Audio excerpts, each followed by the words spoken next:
Assalamualaikum warahmatullahi wabarakatuh. Selamat datang di channel Ruang Dimensi. Bersama saya yang akan menceritakan kisah horor dan misteri. Apa kabar teman-teman semua? Semoga kalian dalam keadaan sehat selalu, panjang umur, bahagia selalu, dan sukses selalu. Pada kesempatan kali ini, saya akan menceritakan cerita yang berjudul Terjebak di Dua Alam, yang ditulis oleh Rizwan O. Buat teman-teman yang baru bergabung di channel ini, silahkan klik tombol subscribe dan nyalakan lonceng notifikasinya, agar kalian tidak ketinggalan cerita terbaru dari kami. Oke, tidak usah lama-lama. Kalian penasaran bagaimana keseruan kisah ini? Kita langsung saja menuju ke ceritanya.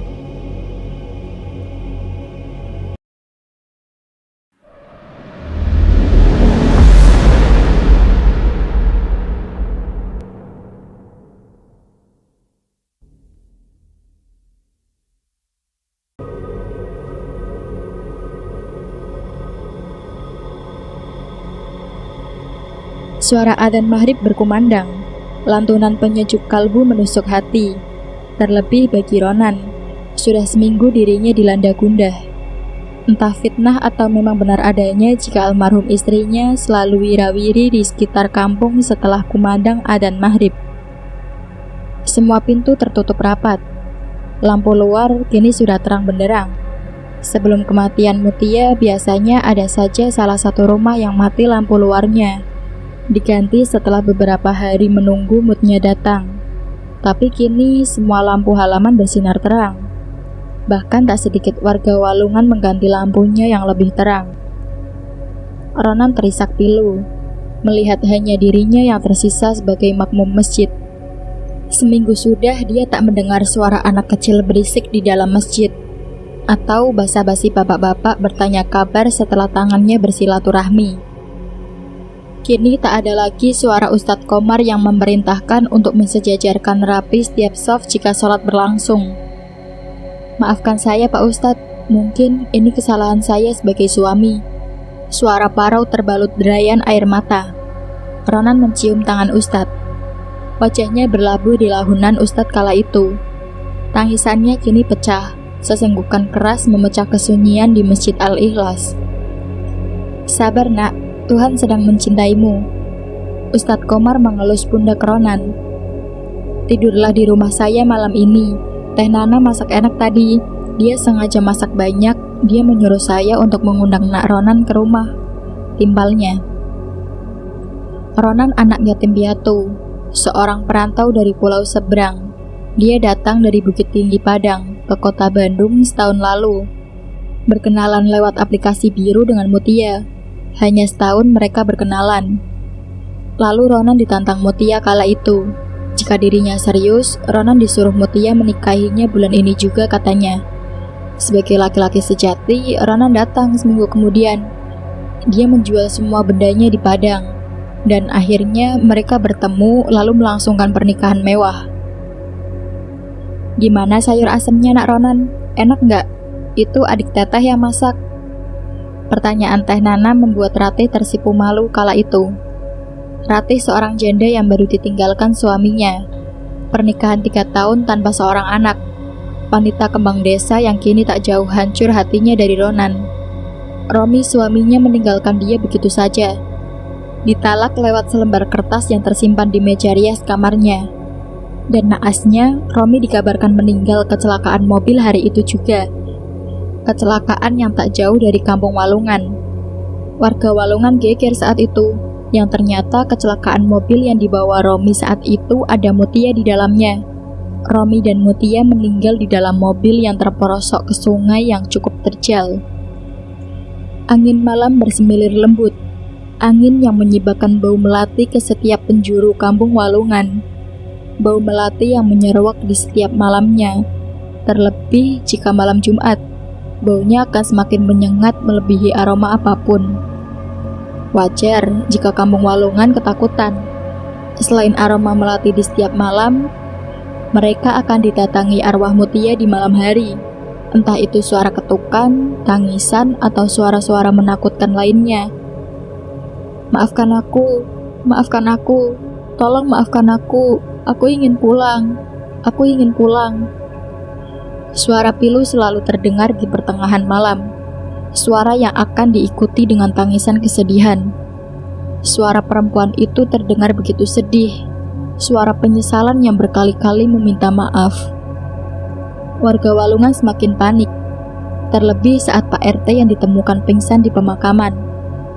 Saat itu, Pak RT izin kepada istrinya untuk membeli makanan bayi untuk anaknya yang tak berhenti menangis. Sukma, istri Pak RT kewalahan meski ASINya sudah banyak keluar diberikan kepada anak bayinya. Namun sang bayi menangis tak henti karena lapar. Tak ada jalan lain selain mereka harus membeli makanan untuk bayinya.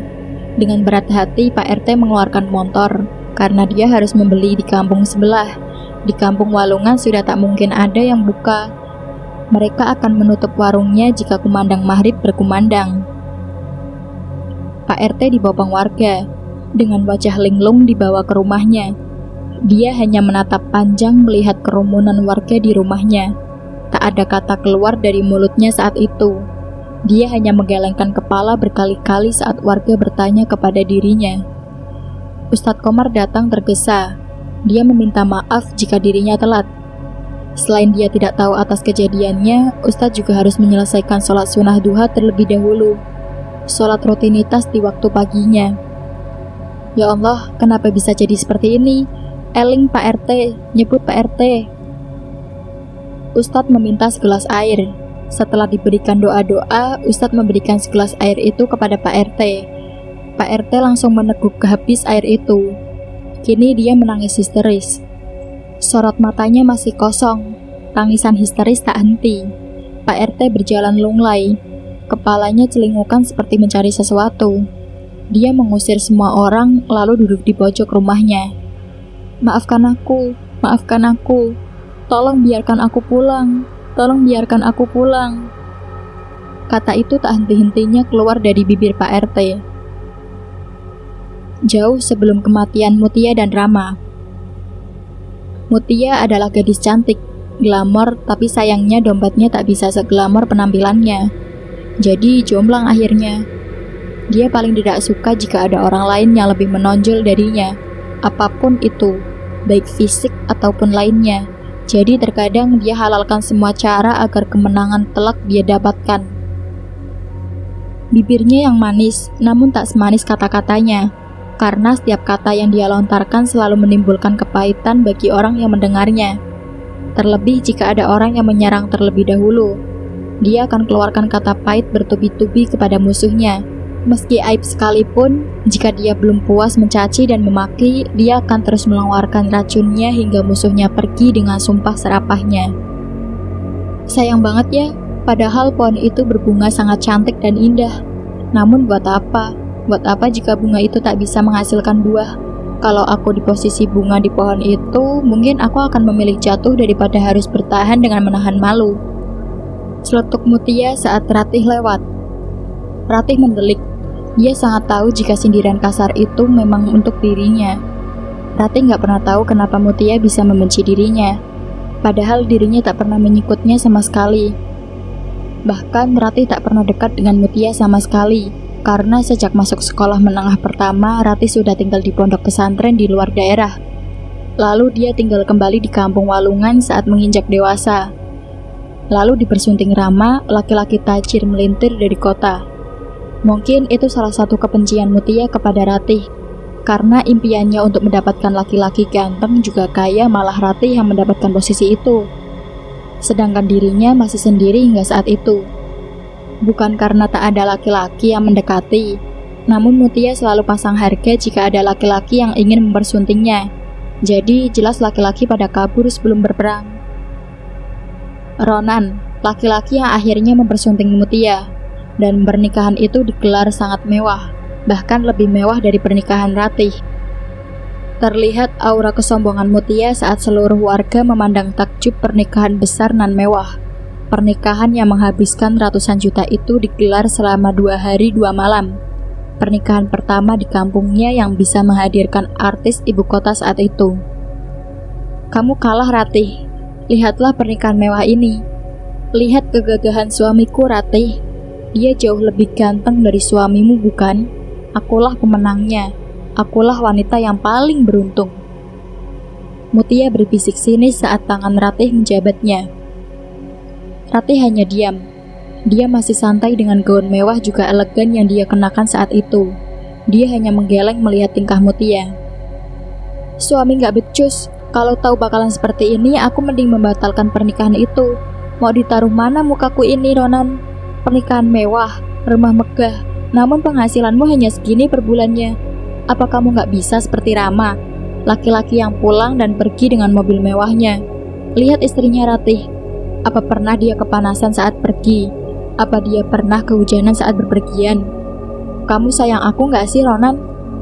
Mulut Mutia tak berhenti mengecam, meski uang jutaan di tangannya telah dia genggam kini. Ronan menatap santai, bibirnya tersenyum melihat bibir Mutia yang terus memakinya. Sayang, doakan aku ya. Doakan agar usaha aku di kota lancar. Doakan agar aku bisa sehat terus. Ronan membelai rambut Mutia dengan halus. Cinta Ronan tak pernah habis bagi istrinya, meski cacian selalu diterimanya setiap saat. Mutia wanita luar biasa baginya. Mutia cinta pertamanya. Ronan laki-laki pendiam. Dari dulu Ronan selalu tertutup, terlebih untuk perempuan. Hanya Mutia yang bisa membuatnya berani. Meski hanya lewat sosial media, Ronan mengenal Mutia, namun Mutia mampu membuat dirinya jatuh cinta.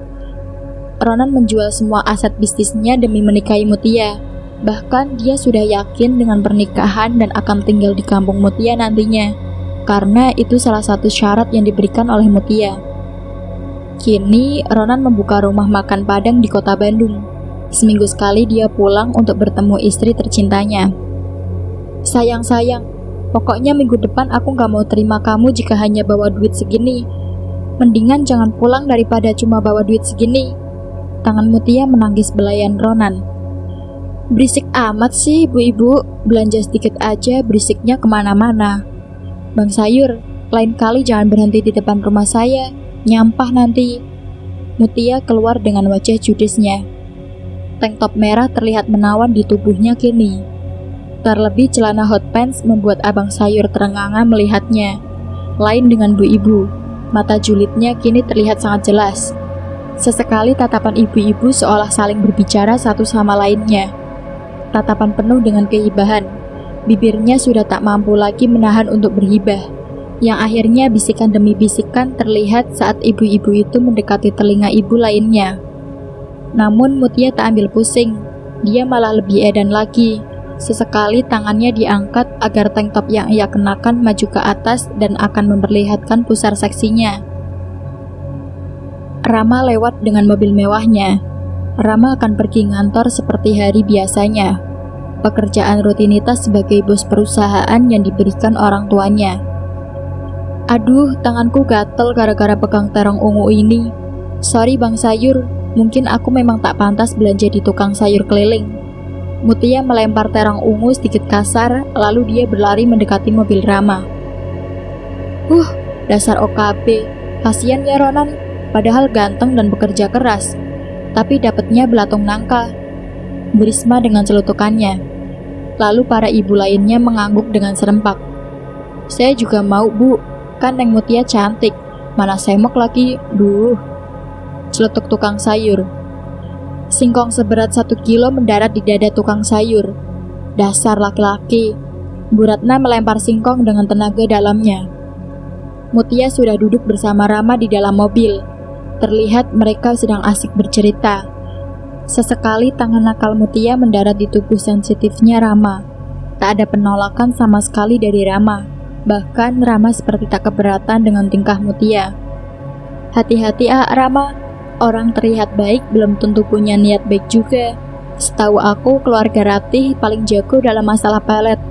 Aku curiga dari awal. Aku curiga jika Rama juga terkena pelet keluarganya. Terlebih Ratih hingga saat ini masih belum punya anak dari Rama. Karena yang aku dengar dari warga, pelet yang mereka gunakan akan berujung kemandulan. Jadi aku sangat yakin jika mereka gunakan pelet itu juga ke Rama. Tiba-tiba hening. Rama diam membisu saat Mutia berbicara ke arah yang sedikit masuk akal baginya. Kini Rama menatap Mutia, begitupun dengan Mutia. Pak RT semakin tak karuan. Dia terus menangis dan meminta maaf.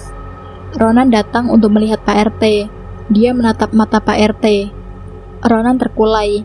Dia tak mampu menahan air mata yang sudah berontak dari tadi. Dilihatnya mata istrinya saat menatap mata Pak RT. Mata istrinya yang berkhianat itu. Tolong maafkan aku. Tolong maafkan aku. Kini Pak RT bersujud di depan Ronan. Berkali-kali keningnya dibenturkan ke lantai yang kini diinjaknya. Ronan menggeleng. Rasa sakit itu masih menghujam dirinya. Cinta yang dibalas dengan pengkhianatan. Terlebih setelah polisi memberikan selembar surat yang menerangkan jika anak yang dikandung Mutia bukan anaknya. Ronan hilang arah. Rasa percaya diri itu hilang hempas begitu saja. Ronan pergi begitu saja. Dia tak pedulikan siapapun kini.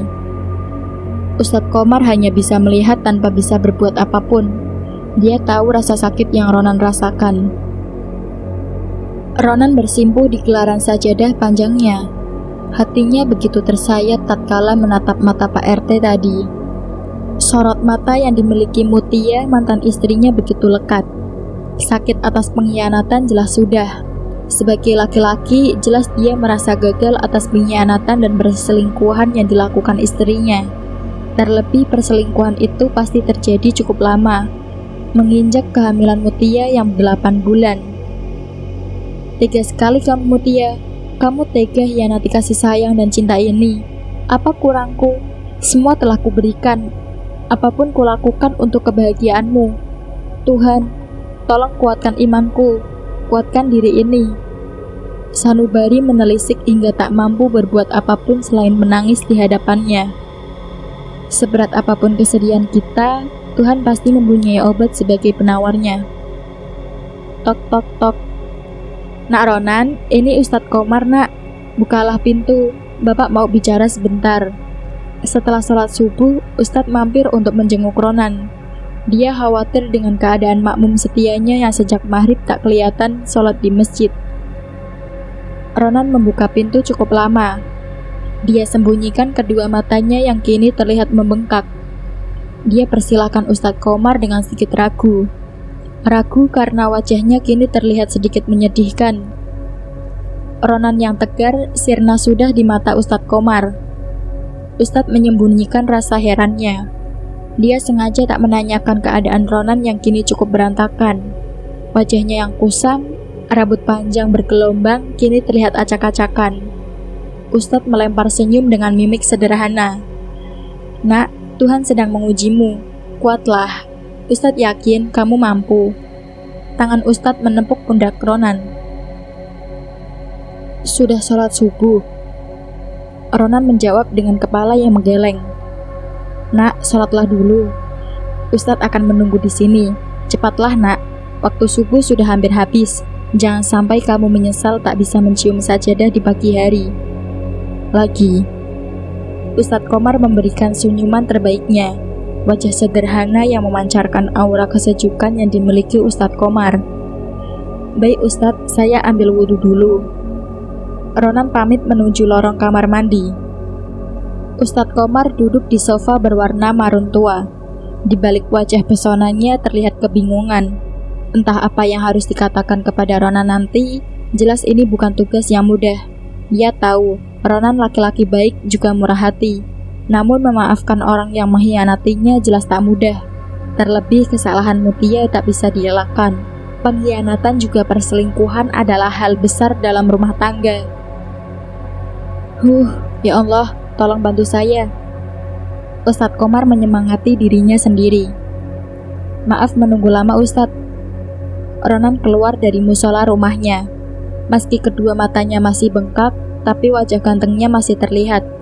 Terlebih saat tubuhnya memakai koko putih bercorak hitam, lalu peci hitam sebagai pelengkap jika wajahnya kini terlihat ganteng juga manis. Nah, kan kalau gini kamu terlihat ganteng, nak. Enak Ustadz melihatnya. Kalau tadi Ustadz takut melihatnya, kirain kamu kerasukan juga. "Ah, Ustadz bisa saja," timpal Ronan. Mereka terdiam satu sama lainnya. Suasana kini sedikit sunyi. Hanya detak jam dinding yang menjadi pemecah sunyi. "Nak," Ronan melirik Ustadz Komar. Dilihatnya wajah Ustadz Komar sedikit goyah, sedikit pucat. "Iya Ustadz." "Maukah kamu memaafkan Mutia?" Ronan tertunduk kini. Entah apa yang dipikirannya sekarang. Mendengar nama Mutia cukup menyakitkan hatinya. Hatinya yang masih terluka seolah disiram air cuka saja rasanya. "Ustadz tahu, Ustadz sangat tahu perasaanmu, Nak. Tapi Ustadz sangat-sangat tahu jika pintu maaf itu mampu kamu berikan kepadanya. Jika kamu tak bisa memaafkan Mutia sebagai mantan istrimu, kamu bisa memaafkan dirinya sebagai sesama manusia. Kamu bisa memaafkan dia sebagai sesama umat muslim, Nak." Ustadz Komar mendekati Ronan. Dia menepuk pundak laki-laki yang kini terkulai layu di hadapannya. Ronan tak bergeming. Air bening itu mendobrak paksa keluar dari kelopak matanya yang kini menetes di atas keramik putih miliknya. Sendu juga haru. Ronan mendongakkan kepalanya. Dilihatnya Ustadz Komar yang kini matanya berkaca. Dia merasakan kehangatan sosok ayah yang dirindukannya selama ini. Sosok orang tua yang entah seperti apa rasanya. Dia memeluk erat Ustadz Komar dengan linangan air mata. Dia menangis sejadi-jadinya. Dia keluarkan semua kesedihan yang selama ini dia pendam. "Bantu saya Ustadz, tolong bantu saya. Saya tidak tahu harus bagaimana. Saya hilang arah. Saya bagaikan orang yang hilang tujuan kini. Bahkan saya lupa jati diri saya." Suasana pecah dengan sesenggukan tangis yang memenuhi ruangan. Tangis sebagai tanda ikhlas. Tangis sebagai tanda kekuatan. "Anggaplah aku sebagai ayahmu, Nak. Ustadz tahu kamu merindukan sosok ayah. Ustadz tak akan meninggalkanmu. Ustadz sudah anggap dirimu sebagai anak Ustadz sendiri." Ustadz Komar datang dengan Ronan ke rumah Pak RT yang semakin dikerumuni warga Walungan. Bahkan warga tetangga pun ikut hadir. Kini rumah Pak RT menjadi lautan manusia. Pak RT masih meraung. Tangisan tak henti yang sesekali tertawa lepas layaknya kuntilanak. Terlihat beberapa ustadz sudah hadir kini. Ada Ustadz Bambang, Ustadz Gunawan, juga Ustadz Wawan, dan bahkan Ustadz Indra pun kini hadir. Yang biasanya dia sangat sulit untuk diundang saat pengajian karena jadwalnya sangat padat. Alhamdulillah, akhirnya Ustadz datang bersama Ronan. Ustadz Indra menyambut kedatangan Ustadz Komar dan Ronan dengan mata berbinar. Ustadz Komar menyambut dengan anggukan. Lalu Ronan hanya tertunduk setelah namanya disebut tadi.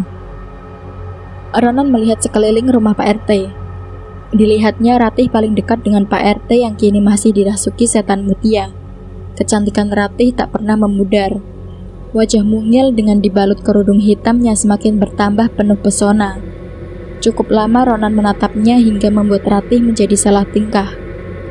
"Begini Ustadz, maaf sebelumnya jika saya lancang. Bukan saya ingin menggurui, tapi kejadian seperti ini pernah saya alami dulu di Kampung Braja, Sukabumi. Kejadian yang persis dialami Mutia ini. Cuma bedanya jika di Kampung Braja dulu kematiannya bukan karena kecelakaan mobil, melainkan dia meninggal karena meminum racun serangga. Dan dia juga sama meninggal saat sedang hamil besar." Ustadz Komar tampak antusias mendengarkan perkataan Ustadz Bambang. "Lalu bagaimana caranya Ustadz? Jujur saya bingung. Kasihan melihat Pak RT harus tersiksa oleh kejahatan Mutia." Tukas Ustadz Komar. "Kita harus gali lagi kuburan Mutia. Kita harus keluarkan anaknya dari perutnya terlebih dahulu. Karena ini menyangkut dua arwah. Arwah Mutia ditolak bumi. Kasihan roh bayinya. Dia ikut terseret oleh kejahatan ibunya yang dilakukan semasa hidupnya. Lalu dengan cara itu masalah selesai. Kalau untuk sang bayi selesai setelah disucikan kembali. Tapi kalau untuk Mutia masih cukup panjang." Timpal Ustadz Gunawan yang datang dari belakang Ustadz Bambang. Ustadz Komar mengernyitkan dahinya. Untuk menyucikan Mutia agar arwahnya diterima bumi akan sangat lama. Mungkin juga sedikit sulit. Karena yang saya tahu warga Walungan ini banyak yang pergi ketakutan disebabkan oleh teror Mutia. Sedangkan untuk mensucikan arwah Mutia syaratnya harus bersih.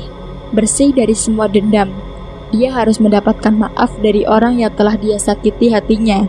Jadi untuk mensucikan arwah Mutia, jalan keluarnya kita harus mengumpulkan semua warga Walungan. Ustadz Komar kini menggeleng. Sesekali dia menepuk jidat. Dia jelas bingung. Bagaimana caranya mengumpulkan semua warga Walungan yang hampir setengahnya pergi ketakutan oleh teror Mutia? Warga Walungan mulai bekerja sama. Mereka mulai gencar memberitahukan tetangga, saudara dan sahabat-sahabatnya yang meninggalkan kampung halamannya karena ketakutan dengan maraknya arwah Mutia yang bergentayangan, agar kembali lagi datang ke kampung Walungan hari ini juga. Lalu para ustadz mulai merencanakan penggalian kuburan Mutia. Mereka menunjuk beberapa laki-laki untuk menggali kembali kuburan Mutia. Cangkul, linggis, dan alat lainnya sudah siap. Lalu beberapa laki-laki bugar juga kekar siap dengan alat masing-masing. Langit cerah mulai berangsur gelap. Gulungan awan hitam mengitari pemakaman. Angin kencang mengudara hebat di sekitaran pemakaman. Dan anehnya angin kencang itu hanya mengitari daerah pemakaman saja. Ustadz Bambang duduk bersila beralas daun kering. Mata terpejam, jari-jari tangannya sibuk menghitung biji tasbih yang kini digenggamnya. Tunggu, sabar Pak Bromo, kita tunggu aba-aba dari Ustadz Bambang, kata Ustadz Komar saat Pak Bromo sudah siap mengayunkan cangkulnya. Terlihat Ustadz Bambang sudah banjir keringat. Sesekali terdengar beliau mengucap doa dengan sedikit keras. Ustadz Gunawan menggeleng melihat keadaan Ustadz Bambang kini. Dia melebarkan sorban hitamnya di atas tanah lalu bersila persis dengan posisi Ustadz Bambang. Angin semakin kencang. Bahkan peci Ustadz Komar terbawa cukup jauh di terpanya. Keadaan kini sedikit mencekam karena pohon-pohon di area pemakaman bergoyang kencang. Bahkan tak sedikit pohon kecil tumbang di sekitaran pemakaman. Ayo gali sekarang, jangan sampai air hujan turun, pasti akan berbahaya jika turun hujan, ucap Ustadz Bambang dengan mimik muka tegas. Para penggali langsung tancap gas. Terlihat mereka sedikit ketakutan kini. Sekitar 50 cm tercium aroma tak sedap. Para penggali meminta kain untuk menutupi hidungnya karena aroma ini sangat bau sekali. Bahkan salah satu mereka ada yang membuka kaos baju untuk menutupi hidungnya yang sudah sangat tidak tahan. Astagfirullah, bau gosong, bau daging bakar, bau anyir pula. Ustadz, saya tak kuat, saya tak bisa meneruskan penggalian ini. Saya mau muntah. Salah satu penggali keluar dari lubang kuburan karena sudah nampak tak tahan lagi. Terlihat wajahnya sudah pucat pasi. Tolong kalian jangan pergi, jangan menyerah. Ini demi kampung kita. Ini demi ketenangan kampung kita, timbal Ustadz Komar sedikit kecewa. Maaf Ustadz, baunya benar-benar bikin saya pusing. Saya menyerah. Allahu Akbar, Allahu Akbar. Serentak para ustadz berucap demikian. Turun hujan dengan lebatnya. Hujan yang diikuti petir juga angin badai. Cepat gali, kita tak punya banyak waktu lagi. Kita harus cepat, ini akan sangat berbahaya. Ini akan menjadi kutukan, ucap Ustadz Indra sambil mengambil cangkul. Dengan cepat dia turun dan mengayunkan cangkul di tangannya. Penggali yang sudah menyerah melihat syok dengan tingkah Ustadz Indra kini. Aroma bangkai, daging gosong juga anyir darah menguar hebat di sekitaran kuburan Mutia. Para warga yang menyaksikan ada yang pingsan juga muntah karena tak kuat menghirup aroma busuk yang keluar dari kuburan Mutia. Keadaan semakin buruk. Galian kuburan Mutia kini hampir penuh digenangi air hujan. Bahkan air hujan kini berubah warna. Warna merah bercampur hitam dengan aroma busuk. Cepat ambil beberapa ember. Tolong kalian cepat ambil ember terdekat. Suara keras keluar dari mulut Ustadz Komar. Para warga amburadul dengan cepat. Mereka berlarian panik mencari ember di sekitaran kampung Walungan. Ya Allah, ampunilah dosa kami. Tolong mudahkan hajat kami ya Allah. Ronan duduk lemas di depan kuburan Mutia yang kini digenangi air busuk. Aku telah memaafkan dirimu. Aku ikhlas memaafkanmu, Mutia. Tolong maafkan aku, Mutia. Maafkan karena aku tak bisa membahagiakanmu. Ronan menangis di depan kuburan Mutia. Dia tak tega melihat kejadian demi kejadian yang menimpa mantan istrinya. Tiba-tiba air yang menggenangi kuburan Mutia surut. Hujan lebat itu kini berhenti dengan cepat. Tak ada lagi angin badai, dan gulungan awan hitam pun hilang dengan sendirinya. Ustadz Komar terkejut saat melihat ke dalam kuburan Mutia. Dilihatnya jenazah Mutia yang terkapar tanpa tali. Kain kafannya sudah tak bersih lagi. Bahkan terlihat ada bercak-bercak darah di area kain kafannya. Mari kita angkat jenazahnya ke atas, bapak-bapak. Dengan cepat, Ustadz Komar meloncat ke bawah liang lahat Mutia. Diikuti oleh beberapa warga. Astagfirullah, ucap keras Ustadz Komar. Beliau kaget saat menggeser jenazah Mutia. Dilihatnya wajah Mutia yang sangat panas. Wajahnya yang berubah gelap dengan mata melotot. Wajah yang seolah terbakar. Kini jenazah Mutia sudah dikelilingi para ustadz. Jenazah yang hampir sepenuhnya terbakar itu kini menjadi tontonan warga Walungan. Terdengar bisikan ibu-ibu yang sedang bergosip ria. Beberapa saat kemudian datang 2 polisi sebagai saksi karena sebelumnya Ustadz Komar sudah menceritakan semua kejadian yang dialami warga Walungan. Dan polisi mengizinkan pembedahan tersebut demi kedamaian warga Walungan. Lalu diikuti kedatangan dokter bedah yang juga sudah tahu jika dirinya bertugas untuk memisahkan Mutia dengan anaknya. Para warga sangat antusias menyaksikan tontonan gratis yang akan dilakukan siang ini juga. Sebagian warga bertugas untuk menggali kuburan untuk nanti jika anaknya sudah dikeluarkan dari perut jenazah Mutia. Terlihat para warga Walungan sudah bertatangan. Mereka yang tadinya meninggalkan kampung halamannya kini sudah terlihat satu persatu dan mungkin tinggal hanya beberapa orang lagi, dan itu sedang dalam perjalanan. Dokter bedah sudah siap dengan pisau tajam di tangannya. Terlihat beberapa warga menatap ngilu, dan sebagian ada yang menyerah dengan memutuskan untuk tidak menyaksikan pembedahan jenazah Mutia. Tubuh Mutia tergeletak di atas papan panjang. Tubuh yang tak sempurna lagi. Luka bakar hampir sepenuhnya memakan tubuh halusnya. Ronan menatap Nanar. Wanita yang mengkhianatinya kini terkapar naas dengan perut buncit. Dokter sudah mulai membedah perut Mutia. Dengan cepat, dia mengeluarkan bayi mungil dengan berjenis kelamin perempuan. Dengan cepat juga, Ratih mengambil alih bayi mungil itu saat dokter memberi isyarat. Lalu dokter bedah kembali menutup hasil bedahnya dengan cara menjahitnya. Ratih menangis pilu saat menatap bayi mungil tanpa dosa itu. Bayi mungil cantik berhidung mancung terlihat tenang dengan kematiannya. Sangat berbeda dengan wajah kematian ibunya Mutia. Ronan menepuk pundak Ratih. Dia sangat tahu isi hatinya. Mereka 2 orang korban pengkhianatan, korban perselingkuhan yang mengakibatkan kematian.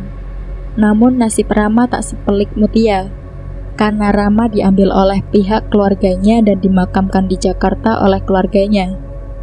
Ratih memberikan jenazah bayi mungil itu untuk dimandikan, karena bayi mungil itu harus dikuburkan siang ini juga, dan untuk jenazah Mutia harus menunggu beberapa warga yang masih dalam perjalanan.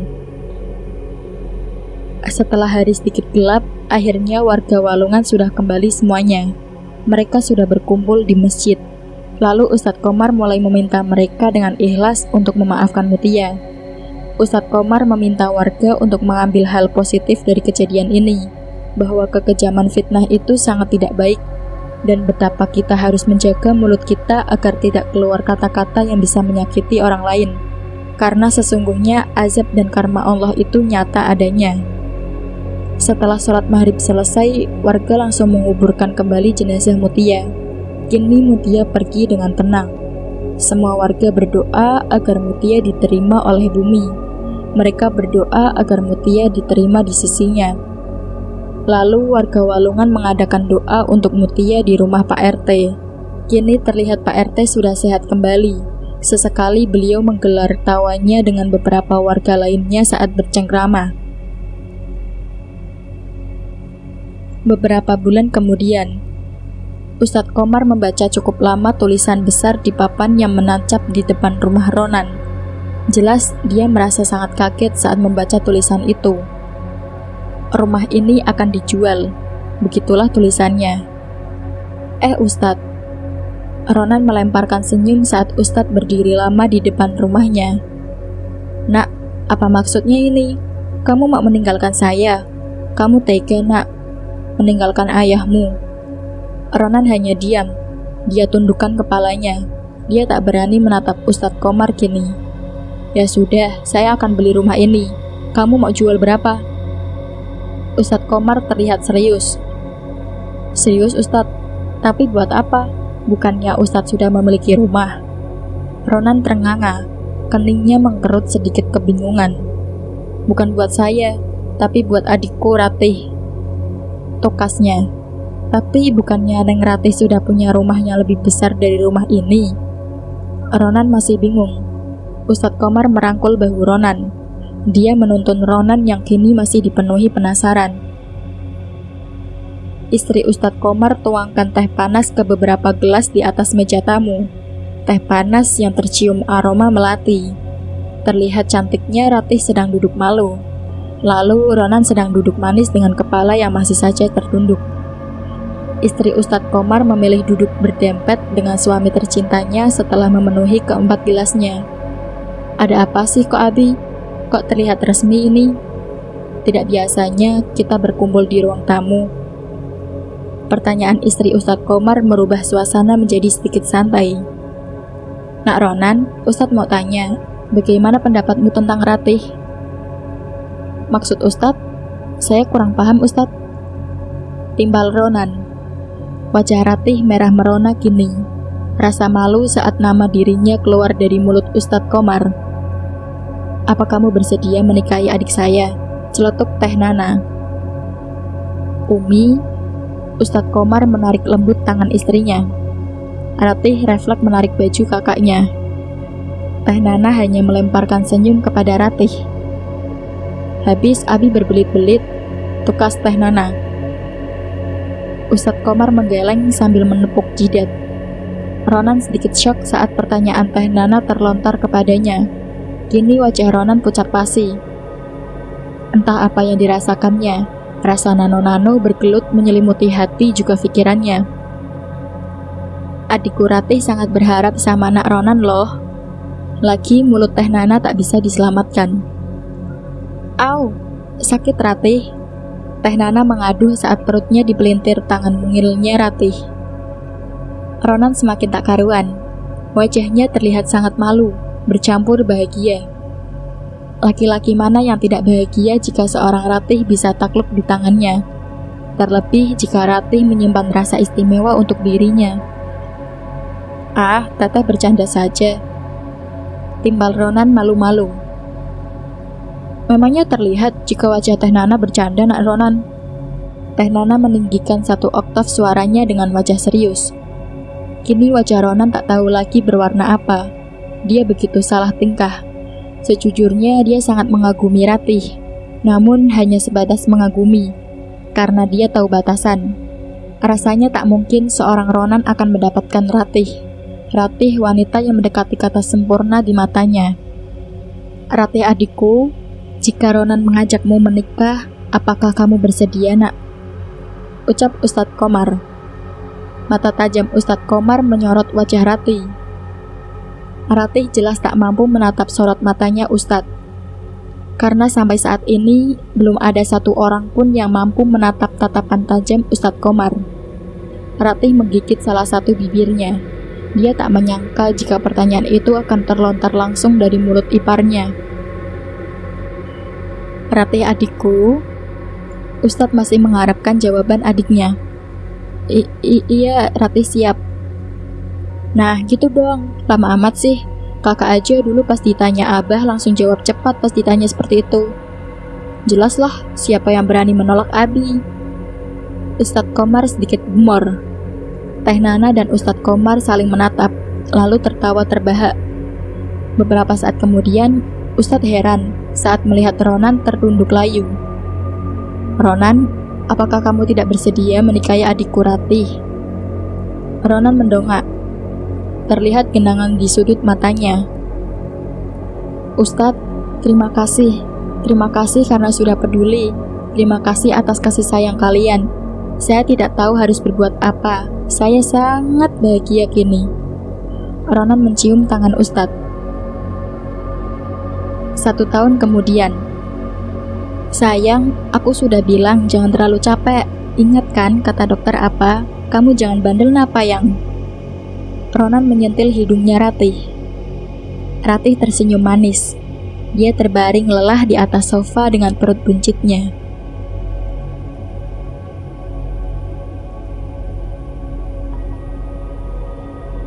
Dan selesai di sini. Cerita terjebak di dua alam pun usai. Cerita ini tamat. Selesai sampai di sini. Bagaimana menurut teman-teman tentang cerita ini? Silahkan tulis di kolom komentar. Terima kasih buat kalian semua yang sudah mendengarkan cerita ini sampai habis. Semoga kalian dalam keadaan sehat selalu, panjang umur, bahagia selalu, dan sukses selalu. Buat teman-teman yang baru bergabung di channel ini, silahkan klik tombol subscribe dan nyalakan lonceng notifikasinya, agar kalian tidak ketinggalan cerita terbaru dari kami. Terima kasih buat penulis yang sudah mengizinkan kami untuk menceritakan kisah ini. Dan saya mohon maaf jika ada kesalahan kata. Saya pamit undur diri. Wassalamualaikum warahmatullahi wabarakatuh.